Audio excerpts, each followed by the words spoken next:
En la zona de Medio Oriente, bueno, máxima tensión entre Israel e Irán, también con el Líbano, obviamente el ataque contra Hamas y Hezbollah.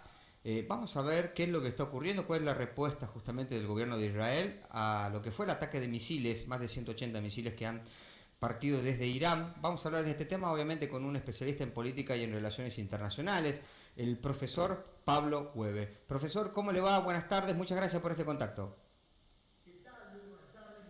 Para ustedes, la producción, el control central y para toda la teleaudiencia. Bien, profesor, yo le decía, momento de máxima tensión, momento que obviamente nadie en el mundo creo que desea, que es no sé si definirlo, el inicio de una declaración de guerra o una guerra que ya se venía peleando de otra manera y ahora se intensifica. Creo que es lo segundo, me parece que se ha intensificado. No creo que esto evoluciona a una guerra convencional entre Israel e Irán. Primero, porque no le conviene a ninguno de ellos. Segundo, porque el propio gobierno iraní ha dicho el viernes en las Naciones Unidas que no desea una guerra. El tema cuál es, que Irán, luego de los últimos 2 meses, al igual que en abril, sí, cuando en un ataque israelí en Damasco, en Siria, le mataron al personal consular, reaccionó, pero reaccionó de una manera casi simbólica, es decir, enviando una serie de drones que casi que les decía, che, en 4 horas te llegan unos drones, a ver si los parás. Claro. Hoy, después de los últimos 2 meses, y esto sí hay que tenerlo en cuenta, Israel se vio obligada a enfrentar, a tener 2 frentes. Uno de ellos en Gaza, sí, en contra de Hamas, y otro de ellos, inclusive por la tremenda presión de los 2 partidos minoritarios religiosos del gabinete, pero que son los que le fijan la agenda, sí, el ministro de Economía Smotrich y el ministro de Seguridad Itamar Ben-Gvir, que insisten en invadir el Líbano. El tema es que otros primeros ministros ya fracasaron en esto, porque sí, Hezbollah tiene la táctica del Vietcong, que es la guerra de guerrillas, utilizan túneles, y entonces si se meten tropas convencionales en esto, que se puede llamar la guerra asimétrica, sí, es muy difícil de vencer. ¿Qué hizo Israel esta vez? A través del Mossad identifica, es un trabajo que llevó muchos meses, a dónde estaban las principales cabecillas políticas y militares del movimiento Hezbollah. En los últimos 2 meses eliminaron a más de 18 cabecillas políticos y militares. Y el clímax fue el asesinato en Teherán, sí, en la capital de Irán, del líder de Hamas, de Ismail Haniyeh. Al atacar también a Hassan Nasrallah en Beirut, sí, se está atacando por parte de Israel a la cabeza de 2 grupos financiados, armados y entrenados por Irán. Era obvio que después de estos últimos 2 meses, Irán no se podía quedar de brazos cruzados, más allá de que yo creo que lo que hizo ayer, sí, fue para consumo interno. Los misiles que tiró no fueron misiles destinados a la casa de gobierno ni a bases militares, sino que, fíjense ustedes, que entraron a territorio 180 misiles, sí, no hay heridos ni hay muertos. Tampoco fueron interceptados por el domo de hierro, que la cúpula de hierro que se llama de detección de misiles. Esto no es un fracaso de Israel. Ese sistema es para misiles de corto alcance. Acá participó la OTAN con aviones de Estados Unidos y Jordania, que cada vez está más incómoda en el mundo musulmán, y evitaron que muchos de esos misiles cayeran. La pregunta que me adelanto, ¿cómo sigue esto? Sí. Primero, en los últimos 2 meses Israel bombardeó, ojo con esto, bombardeó lanzaderas de misiles de Hezbollah, bombardeó baterías antiaéreas y ahora lo ha descabezado. Y además, hace 2 semanas, le destrozó el sistema de comunicaciones interno. Podemos decir que hay cierto caos dentro de unas desmoralizadas fuerzas de Hezbollah. Ahora sí, Israel se mete en el terreno, donde fíjense ustedes que lo que estamos viendo es un retroceso de las milicias hacia el interior del Líbano. Yo no puedo decir si esto es para rearmarse y contraatacar o si esto es porque ya no hay comunicación dentro de las distintas brigadas y porque además el propio ejército del Líbano se ha metido para adentro. Respecto de Irán, sí, a nadie le conviene una guerra. Inclusive los dos grandes aliados de Irán, Rusia y China, le han advertido a Irán que no profundice esto, porque en el caso de China necesita la paz para profundizar su guerra comercial con Estados Unidos, y en el caso de Rusia porque si se profundiza el conflicto es probable que Israel acuerde con Ucrania la venta de armamento que hasta el momento no le ha dado. Fíjense ustedes lo complejo que es todo esto. Ahora, hoy, que esta tarde con la primera estrella, ya es en realidad en Israel, sí. Comienza Rosh Hashanah, el Año Nuevo Judío 58-75. Ayer el primer ministro Netanyahu dijo, Irán va a tener una respuesta muy dura.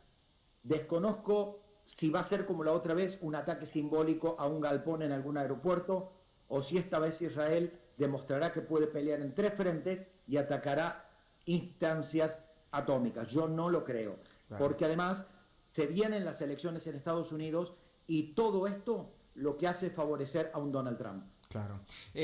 Profesor, me parece que es importante, sobre todo la postura con respecto al Líbano, ¿no? Usted me corrige si yo me equivoco, pero no hace mucho tiempo, año 2006, Israel cumplió una normativa o una indicación en realidad de la ONU de abandonar ese territorio que en algún momento estuvo ocupando.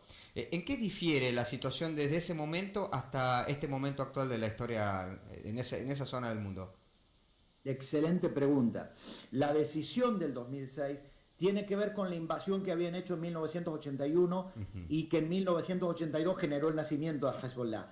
La idea era que se respete la integridad territorial del Líbano y en ese sentido evitar algo que parecía ser una presencia de un Estado ocupante. En este caso, Israel lo que alega es legítima defensa. Señores, a nosotros nos están tirando misiles todos los días desde ese territorio. Yo lo que quiero es una zona de seguridad de 40 kilómetros. Yo no voy a invadir todo el territorio, no voy a llegar a la capital. Y cuando nosotros tengamos la certeza de que Hezbollah va a cumplir con algún compromiso de dejar de atacar el norte de Israel, nosotros nos retiramos del Líbano. Claro. Esta mañana hablaba con un tucumano que está viviendo en la zona norte de Israel, a 18 kilómetros, me contaba de lo que es la frontera con el Líbano. Y él me contaba la percepción que tiene la gente común, o sea, los que no forman parte del ejército ni del gobierno, nos están atacando de todos lados. Sí. Y eso genera justamente el apoyo que en estos momentos está teniendo la gestión de Benjamín Netanyahu, de obviamente esta campaña de defensa que ellos lo promueven de esa manera, es decir, el ataque también desde diferentes sectores, Líbano, Irán, lo que hizo Hamas en octubre del año pasado, le da también o fortalece los argumentos de Israel para la presencia en diferentes territorios de esa zona. Yo iría más allá inclusive, que es lo que usted está diciendo entre líneas. Está legitimando un gobierno que estaba despedazado. Sí. Netanyahu tenía el 73% de desaprobación social porque no negocia la libertad de los rehenes con Hamas. Hoy, después de los últimos hechos en las últimas 2 semanas, Bibi Netanyahu hasta está respaldado por la oposición de izquierda que avala la ocupación del Líbano. Claro. Claro. Usted mencionó en un momento las elecciones inminentes ya en Estados Unidos, ¿no? Kamala Harris, Donald Trump, a la cabeza los dos. ¿De qué manera este conflicto, si es que llegara a escalar, de qué manera puede afectar o puede incidir en el resultado de esa elección? Sí, es determinante. El 18% del electorado norteamericano judío tradicionalmente vota al Partido Demócrata. Pero en este caso es probable que un discurso como el de Trump, que insiste en que Kamala Harris odia a Israel, que un gobierno de Kamala Harris en 2 años Israel desaparece, etcétera, y que él se va a encargar de todo esto. Miren, cuando existen conflictos, solamente se favorece a los fanáticos y a los extremistas. Se está viendo en Europa con el giro a la extrema derecha en distintos países, con posturas antiinmigrantes.